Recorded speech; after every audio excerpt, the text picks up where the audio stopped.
Hi everyone, this is the first video I've made in ages.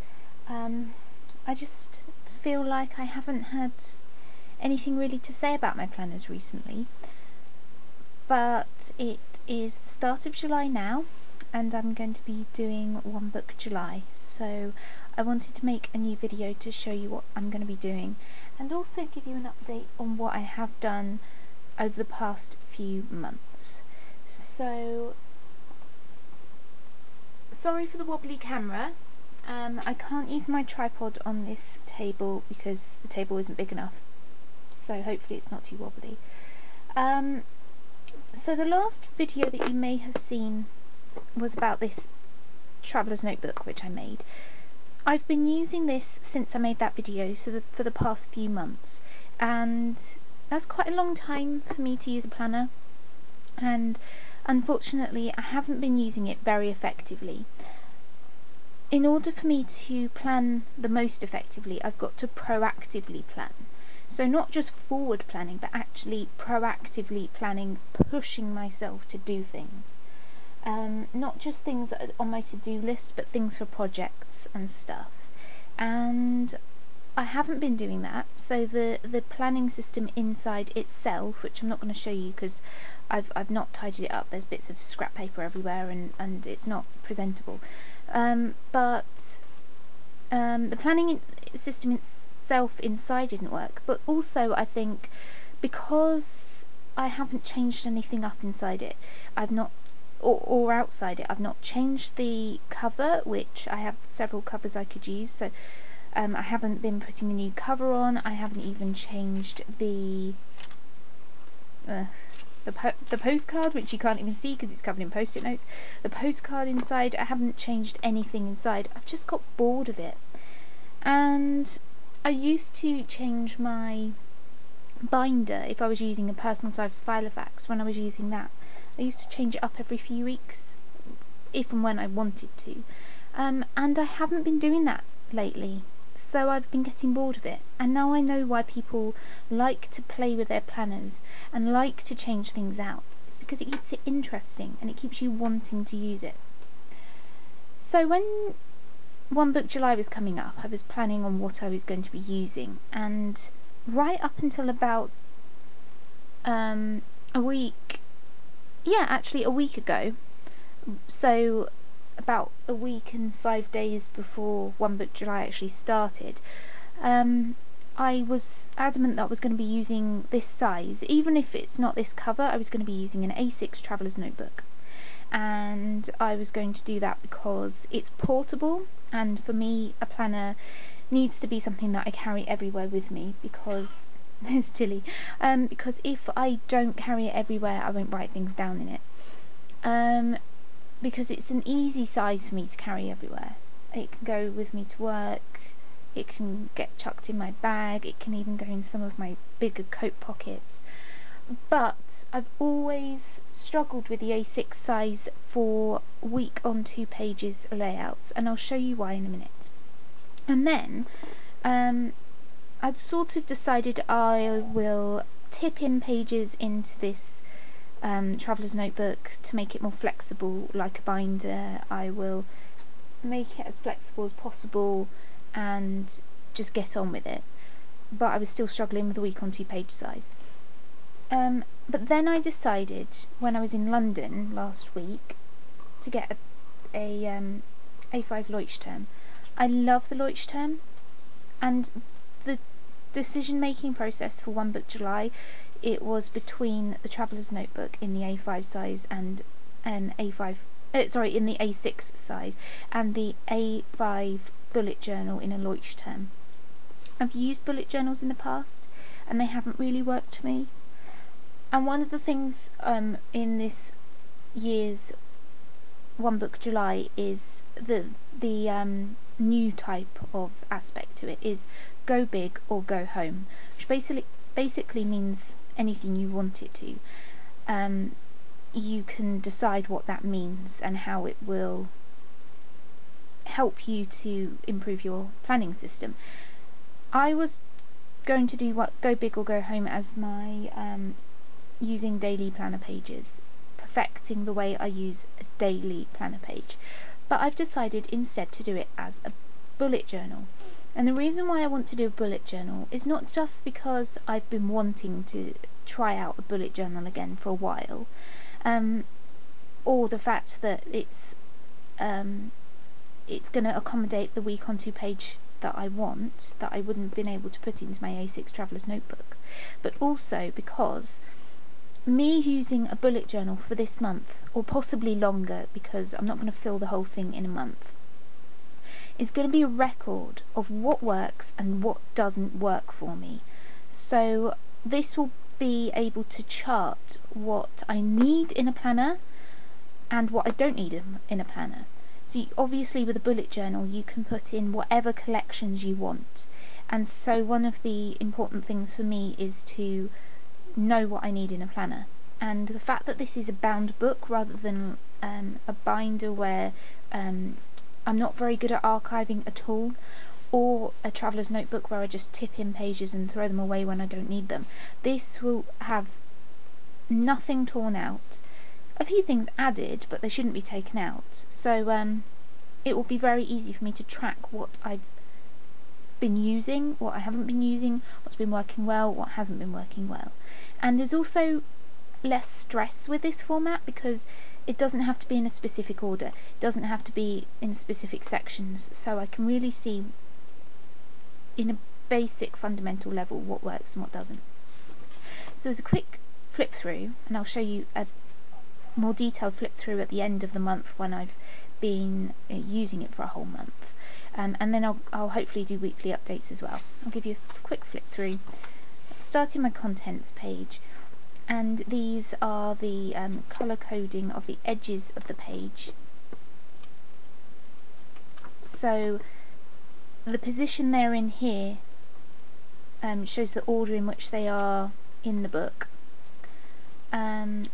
I've done one colour for monthlies, and then I'm just picking a random colour for the rest of it. And then for my monthlies, I've written the letter of the month, so J for July, A for August, etc., so that at a glance I can find the month. And then I've got other colours for other things, and I haven't always written a letter or anything on it, but for 2018's, I can't zoom with this camera, I'm sorry, for 2018 I've written an 18. So that's my contents. Then I've got my monthlies, and this is what I wanted to try out for this bullet journal as a different way of making the most of the month spaces, with this extra space for notes. This is definitely something that I'm developing, and I definitely need to perfect it before I show you it properly, so I'm going to come back to this and show you it another time. So I've got the monthlies to the end of the year, and then I have got 2018. So I've just got the months of 2018 drawn out here, and then I'm going to write down here the dates of important things.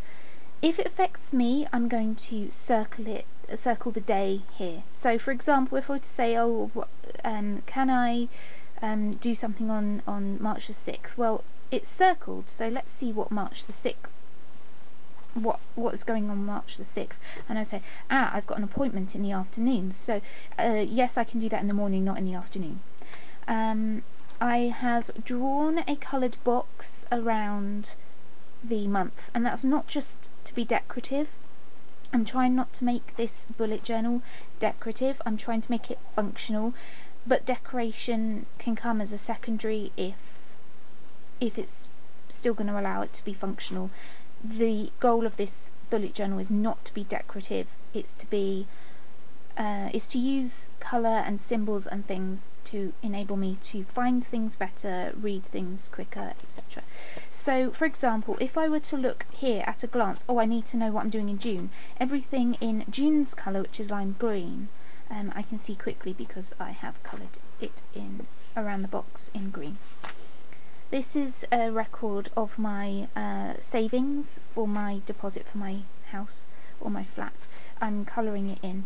Again, this isn't meant to be decorative, this is just a really quick way of me seeing how much money I've got in my ISA. I've currently got £40, that's going to go a long way to my deposit. I'm hoping to get £4,000 by next June, because if I really scrimp and save, I'll be able to do that. And then the government lifetime ISA will give me an extra £1,000, so I'll have £5,000 saved by next June, which would be amazing. I've got some reference pages here, which is usually a different booklet in my traveller's notebook. My mum's working shifts and some phone numbers, and with the phone numbers I've put ICE and a 1, 2, 3, 4 ranking. So basically, in case of emergency, if let's say a paramedic finds me unconscious, doesn't know my name, etc., there will be home number, that is my in case of emergency number 1, mum's number 2, dad's number 3, etc. Then I have got this, which is not a monthly planner, it is a monthly what I should do on a particular day. I label the weeks in a month 1, 2, 3, 4. So it's the first week of the month isn't always 1, it might be 3, and then the second week of the month would be 4, and then the third of the week of the month would be 1, and then it would go 2, 3, 4, etc.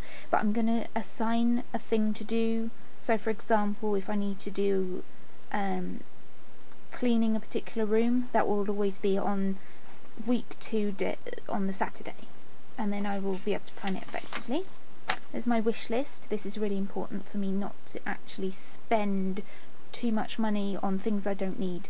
If it's been on my wish list for a while, I can then think about buying it because I still want it after that time. It obviously means that I really want it. And then on the next page I've put my budget information. I haven't finished filling this out yet, and it's really important for me to have my budget right next to my wish list so I can be realistic and think, yeah, I shouldn't buy that this month because I'm trying to budget, I'm trying to save. This is my week on 2 pages. This is what I can't fit into the A6 Traveller's Notebook. The A6 Traveller's Notebook page size is that. It's A5 when you open the book up. This is A4 when you open the book up. And you just can't fit it all on. You could probably fit these on, although the columns would be slimmer. You wouldn't be able to fit all the extra on. I haven't finished doing this. Basically, I'm dividing it between before work, after work, but before dinner, and then after dinner. And then at the weekend it'll be sort of morning, afternoon and evening. So I'm trying to plan out each day as a sort of typical Monday, typical Tuesday, etc. So then I can plan my weeks saying, well, I want to do this project on this day, and then when I actually plan my week I can say specifically what I want to do within that project. And then also, this is just a template for what the rest of the space will look like. I'll have my to-dos, my miscellaneous to-dos there, not my project to-dos. I'll have my big rocks, 3 big to-dos I need to do for that week, and then my project planning at the bottom. As I said, this is just a template, so I won't have specific project planning down here. I'll just have a list of a sort of box for projects where I can copy that over into my actual weeks. Then I'll have my currently lists, which are like waiting for, thinking of, current projects, etc. And then I've got my Christmas gifts that I've already bought for other people, and I'm going to be doing a spread that's about cleaning my room and stuff like that. So I've drawn a little picture of my room, and then I'm going to write colour coding or numbers over it, so then I can say, right, zone 1, zone 2, zone 3, etc.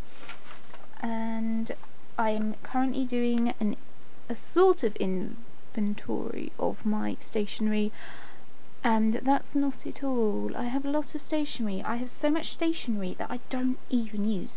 So I've got the do not buy list. I'm not allowed to buy any of these things, even if they're in the sales. There's Tilly, she's come back. Hi Tilly!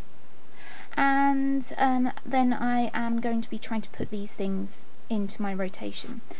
And the rest of the book will be filled with more collections, more planning, but mainly the week on 2 pages and daily bullet journaling.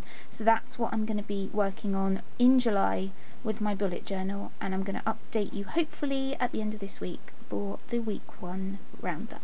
Thanks for watching. Bye.